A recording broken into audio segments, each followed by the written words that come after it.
দর্শক, অভিযান news TV অনলাইনের লাইভে সকলকে শুভেচ্ছা। প্রিয় দর্শক, আমরা এই মুহূর্তে রয়েছি নেত্রকোনা জেলার দুর্গাপুর উপজেলার যে জিরো পয়েন্ট রয়েছে, ঠিক জিরো পয়েন্টের পাশেই যে সোমেশ্বরী নদীটি রয়েছে, সেই সোমেশ্বরী নদীর যে কিনারা রয়েছে সেখানে আমরা রয়েছি। দর্শক, আপনাদেরকে আমরা দেখানোর চেষ্টা করছি এটি হচ্ছে সেই বিখ্যাত সোমেশ্বরী নদী, এবং এই নদীর এক পাশে হচ্ছে বাংলাদেশের এরিয়া এবং অপর পাশে যে আপনারা দেখতে পাচ্ছেন এটি হচ্ছে সেই ভারতের যে মেঘালয় রাজ্য, সেই মেঘালয় রাজ্যের সীমান্তবর্তী এরিয়া। দর্শক, আপনাদেরকে দেখানোর চেষ্টা করছি এটি একটি বাংলাদেশের প্রধান একটি পর্যটন কেন্দ্র হওয়া সত্ত্বেও আমরা দেখতে পাচ্ছি যে এখানে পর্যটন প্রায় নেই বললেই চলে।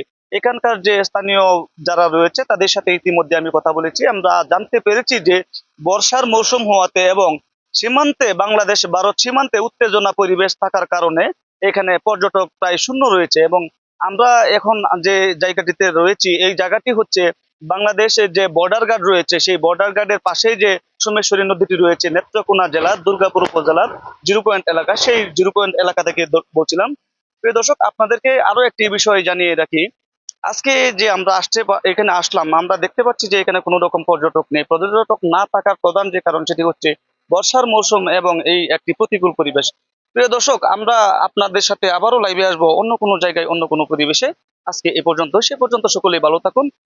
নেত্রকোনা থেকে মিজান, অভিযান নিউজ টিভি।